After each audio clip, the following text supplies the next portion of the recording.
Hello, Zimbabwe. Welcome to episode 8 of our program, Know Your Constitution, being brought to you by Junior Court Counsel. My name is Bridget Mambondiani, and I'm your host. Today, I'm being joined by Kim.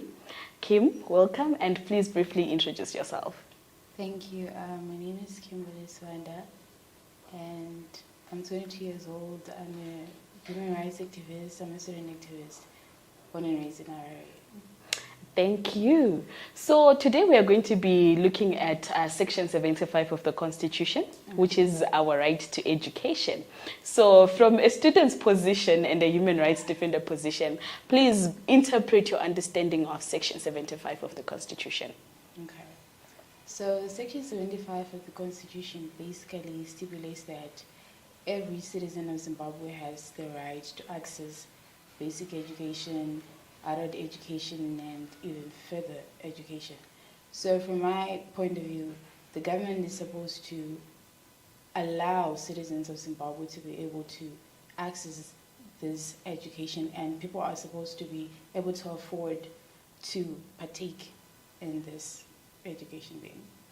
Okay, so I understand that the first provision of that provision within the Constitution, the first section, states that we should be afforded basic education. Now, there has been various debates around what exactly is free and affordable basic education. So could you please interpret that for us? I think that it means that institutions, primary schools, high schools, colleges are supposed to be inclusive enough for people who cannot afford, private education. The fees should be able to meet the basic allowances or payments that the people are getting from their jobs. So I think that the institutions are supposed to cater for every single individual in Zimbabwe to be able to access that education. Do you think that as a country we can afford to give free education to those that are in need? At least free basic education? I do not think so. We've tried this before and we failed, hence the implementation of the ESAB, and look at how the economic system is right now in Zimbabwe. So I don't think at the moment that Zimbabwe is able to give people free education, but at least affordable. Yeah, we can work with that.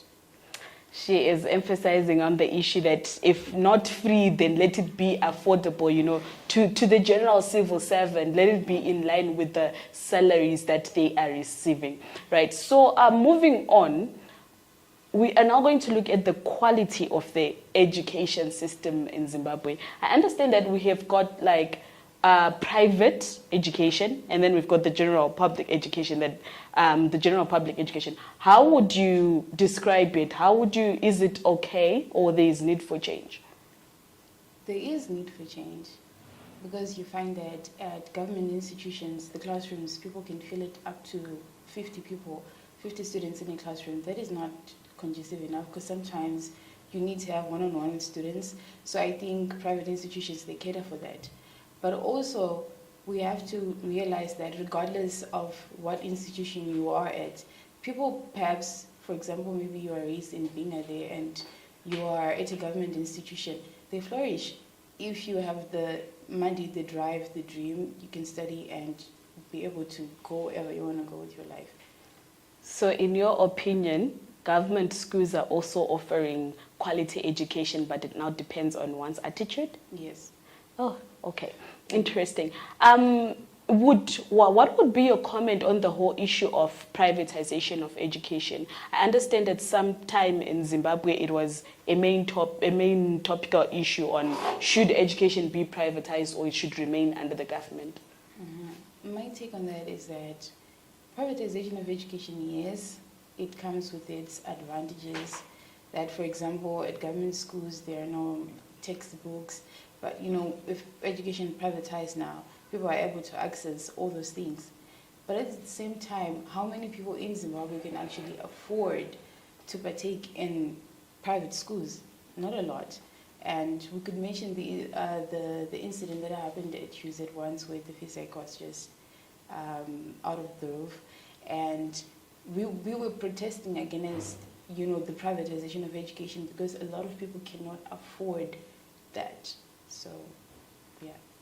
Okay, you've touched on the issue of fees hikes in Zimbabwe, and basing on the fact that the Constitution under Section 75 says that education should be affordable. So what are some of the things that have been done from the student's perspective, the parents' perspective, and the authorities' perspective to ensure that we do have that affordable education?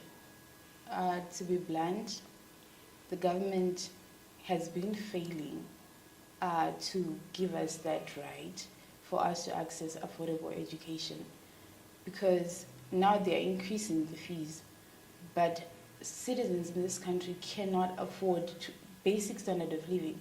So now imagine having to partake and pay fees that's more than your salary. It's not you know, linking together. It doesn't work like that.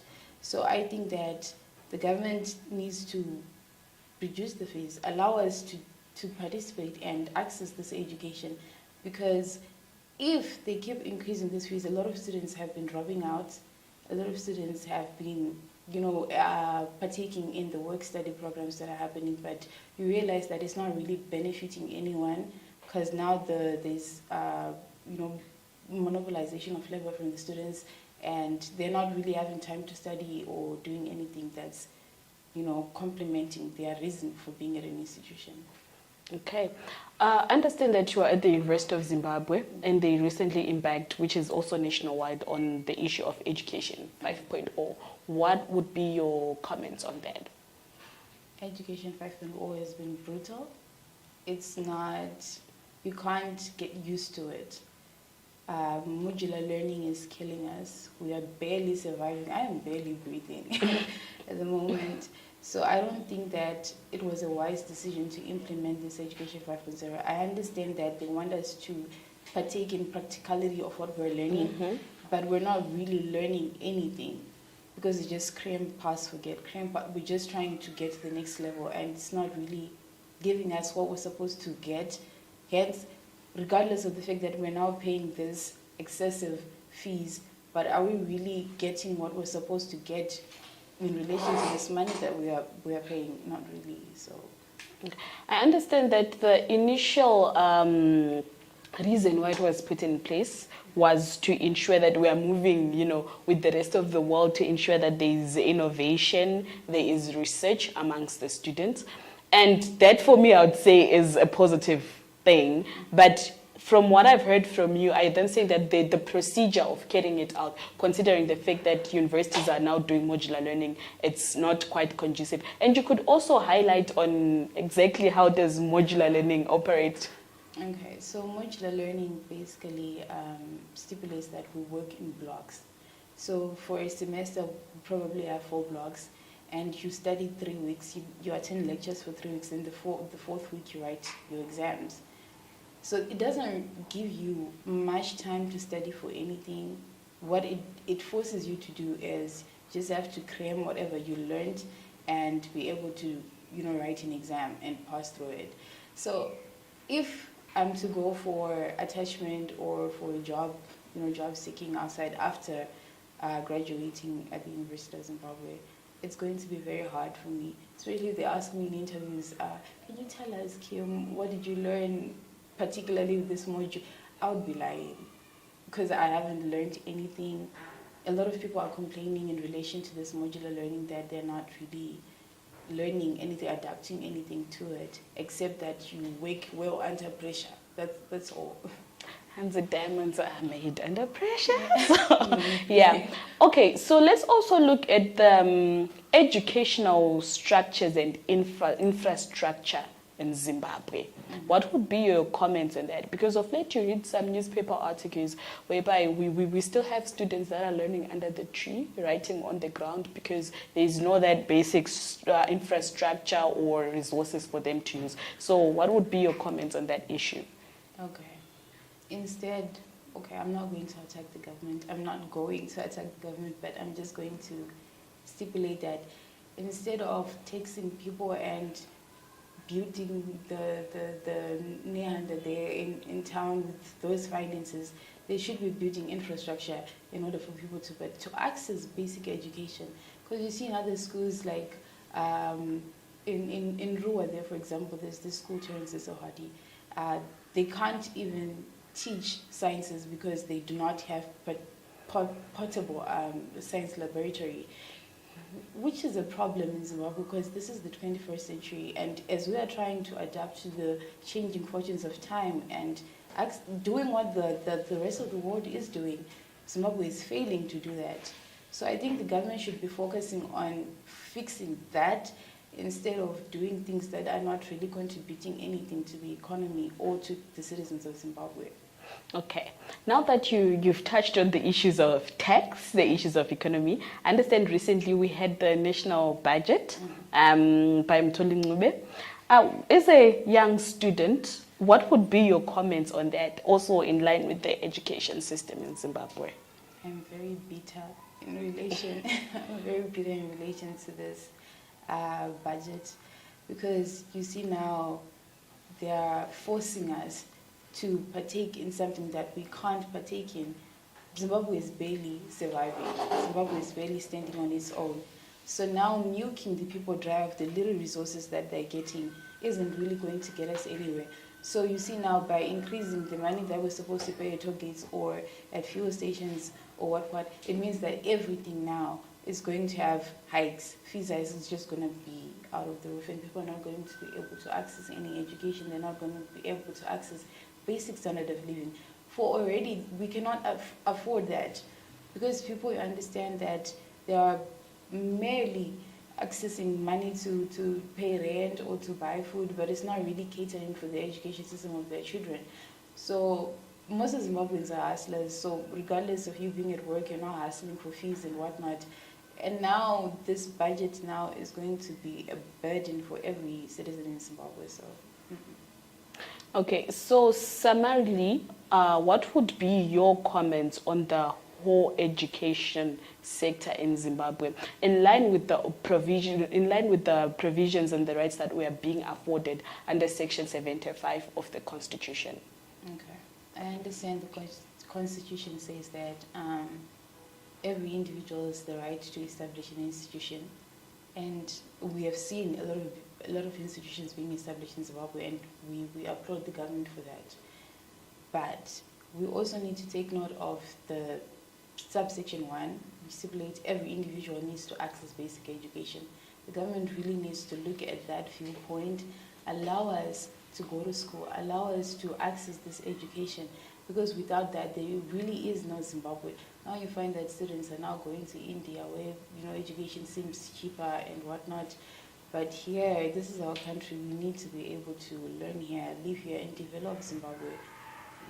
You've also touched on another very interesting aspect of, the fact that at most now when you're coming from your high school, you are looking forward to attain your higher education elsewhere, not in Zimbabwe. You figure out good, by the time you're in Form 5, you're already planning on, okay, can I get a scholarship to be at that university outside of Zimbabwe? What would be your comments on that?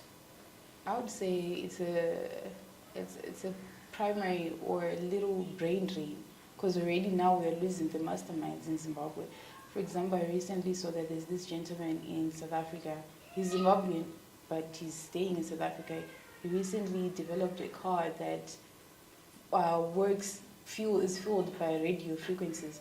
Imagine if this individual was in Zimbabwe, wouldn't that have helped the economy? Yeah. It would have. So it's what would the word be? It's draining. It's frustrating to see that a lot of potential young people are now going outside to access education and developing those countries where they're going, instead of them just staying here and having a developed Zimbabwe on its own. Quite a very emotional topic to the young people when we are to look at the educational system in Zimbabwe.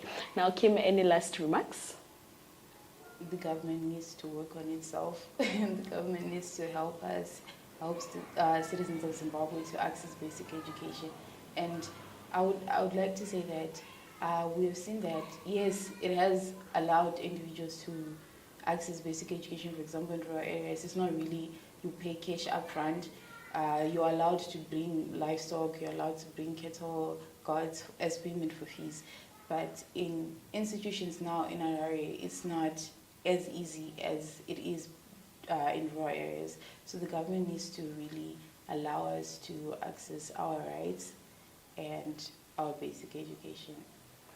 Under Section 75 of the Zimbabwean Constitution, we all have a right to basic education, and we demand that we be afforded that affordable education and quality education. This is it from us at Junior Court Council. Thank you.